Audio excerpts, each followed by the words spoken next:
Hello there, ladies and gentlemen. Moletrap here, coming at you with another StarCraft 2 commentary, another Terran versus Terran. I've been doing a lot of TVTs lately. I'm going to try and do some other matchups pretty soon here.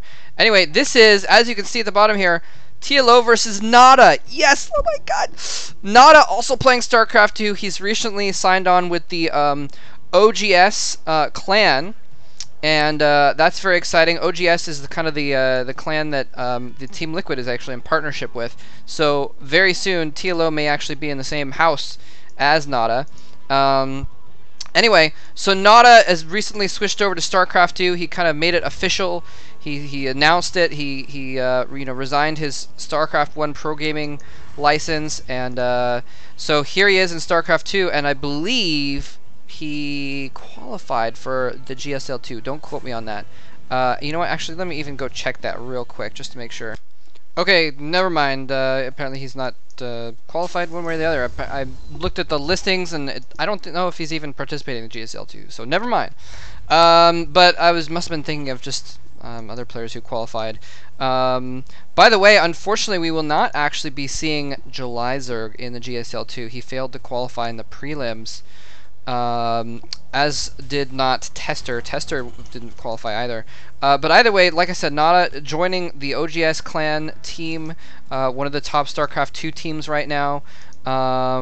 So we should be seeing him at least in whatever team leagues come up, and probably in future single tournaments as well. Anyway, so last time, well, the last game that I casted, at least, we saw Boxer go for a fast expansion versus TLO. It didn't work. TLO put a lot of pressure. This time Nada going for the same build as TLO, both of them getting their gases and going for the orbital commands very quickly, and are probably going to transition into some kind of tech here before too long. Just making some Marines right now. They're going to be able to chase out each other's SCVs. And both players just go in and just check out with the SCV, and your SCV is going to get killed by a Marine, so there's no reason to keep it around. You just want to poke your head in there, see what's happening, just double check to make sure that there's a lot of SCVs, that no one's going for any rush, see if there's gas or not, and basically check out that kind of thing. Sometimes you can even catch a quick tech lab going down or something of that sort. But then you want to get your SCV out of there. You might as well run it home so that you can use it to mine. Especially, if you get early gas, like both of these players are getting 2 early gases, that is 6 SCVs that you're devoting to gas right there. It is a lot of SCVs, and you can see that when you have that many SCVs on gas, the mineral line is really, really skimpy. Here we just have 9 or 10 SCVs on minerals at the moment. Because there's so many on gas. Anyway, but that does mean that they're going to have a lot of gas in the bank for building high-tech units, and so we could see, we're going to see maybe a fast starport from either one of these players. Factory is built. What's he going to go for? Anything else? Again, factory almost built over here for Nada, a little bit slower, but let's go ahead and get the production tab up over here. So we do see a Hellion being produced by TLO actually off that factory, whereas Nada is opting to put a tech lab straight away, and he's got a reactor down on this barracks, so he's going to be able to start putting out a lot of Marines, using extra minerals from those mules to get some forces out. Hellion is going to come out. He's got it rallied, as you can see, all the way to, where does he have it rallied? Oh, he's got rallied to his other Hellion, I guess. Wants to group them up.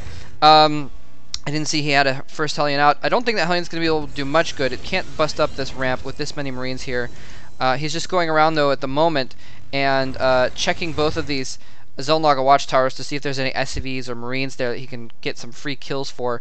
And here comes those Hellions. He's got 2 of them mounted up now. Is he going to get a third as well? He's going to get 1 more, and he's going to put his factory on this tech lab that I believe he built with the barracks. And here come the Hellions running in here. Nada needs to micro his Marines carefully, but he already has a tank out. That's going to be able to easily deal with those Hellions. So nicely done by Nada, rushing a little bit faster. And here he comes, actually, he's going to push out with the tank and the Marines. He's going to push back here, and TLO is going to be caught with only Hellions. He's getting a Thor out, very quick Thor again.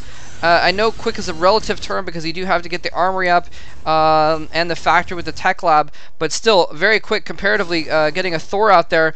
And the Thors can do pretty well against siege tanks when they're, well, I was going to say when they're not sieged up, but this one does have siege. He has siege mode already. Even with siege mode in small numbers, Thors do pretty well. They do. They're a heavy unit basically. They can take a lot of hit points. Now. Tanks have recently been changed that they do 30 damage to normal units and 50 damage to armored units. So they're actually going to do the same damage as before to heavy armored units like the Thor. Now the Thor, oh, here he comes in. He's actually going to push out. He's running into Thor to take the first hits. Then the Hellions getting close to the siege tanks. Oh no! And he had some Vikings in there. He's going to have to drop down the Vikings. And this is exactly what I was afraid of. Oh, but he targets down the Thor. The Thor goes down. And he might even want to lift that. Oh, never mind. It's dead. I didn't see the burning carcass. I thought was still a Viking, and it was not, in fact. So anyway, so Nod in a little bit of trouble here now, actually, because he's got the siege tank on the ramp, and if he can block that ramp up, he's going to be in good shape. Uh oh, here come the Hellions. He's going to try and block up the ramp. He comsats to get it sight on the top. He runs up. Oh, and that one SCV being super annoying. Not letting him get close to the tank. Finally, he does get close to the tank, though. He roasts that Marine, but these other two Marines are going to barely save Nada's tank there. Wow. Absolutely ridiculous. Absolutely ridiculous. What is he producing off the factory with the tech lab? He is going to produce another Thor. Thors can do decent damage. Okay, here we got a Thor right here. Yeah, like I was saying, okay, never mind. Just normal damage. For some reason, I thought Thors did extra damage to armored units. I believe they did at some point in the beta or something like that. Already +1 mech upgrade, though. We saw as soon as I kind of glanced at it earlier, we saw as soon as this armory was up, he started +1 mech weapons. And so he's continuing to do that. Anyway, Thors, regardless of if they do extra damage to heavy units, 33 damage with 2 attacks at range 7. Just an all-around major DPS unit here. And here he comes in, Nada trying to push out to push this back, try and catch him off guard, but this Thor just taking so much damage and dealing so much damage, and it's plus with the extra Marines and Hellions going in and taking up damage from those siege tanks. He roasts that that counterattack very quickly, and in the meantime, TLO has gotten his expansion up. Let's look at the units tab here, or the army tab. Let's see what the food count is. Oh, ouch! Oh man, TLO with 59 food right now compared to 40 for Nada. Nada is in trouble. He's got a good set of production facilities going on here. He's got, you know, he's got plenty of harvesters for his one base, but TLO has more harvesters. He's got this extra base, so he is in really good shape. I like the fact that he's got these turrets. He doesn't know. I haven't seen if he's scanned lately. Let's actually just go ahead and see if he's scanned. Yeah, he saw this tech lab on the starport, and so he knew there might be banshees coming or something like that. And what's going on? This is rallied over to there. Maybe there was a banshee produced and I missed it, and it got picked off by these Thors. Anyway, 2 Thors now in the mix. This barracks is going to spot what army is there, and Nada really needs to get something to stop these Thors from getting up close and attacking those. Uh-oh. And is he going to be able to... He's going to kill those Marines off. Okay, he's got it. Okay, decent force here now. Nada's going to be able to take an expansion, but now he's going to have to worry about his back door. He needed a siege tank up here really, really badly. Comsat went off a moment ago. I didn't see if there was something that happened there. Maybe he was just worried about banshees, even though there are none. So now Nada's going to have to defend the back as well, and this gives TLO the opportunity to just attack whichever side he wants to. And in the meantime, he's just getting such a huge economy going with his extra expansion. He's now going to get these 2 extra gas mines down, and once he gets those second gases down, he's going to be in beautiful shape. Nada trying to push back out here a little bit. Siege tank sieging up is going to destroy that. I think he actually managed to cancel that. And then the Viking above as well. So this is actually, I mean, Nada's army composition is better to deal with these Thors, basically. Having lots of small units, and the siege tanks as well are good against Thors, just because they're, you know, one of the few units that can put out more damage than a Thor.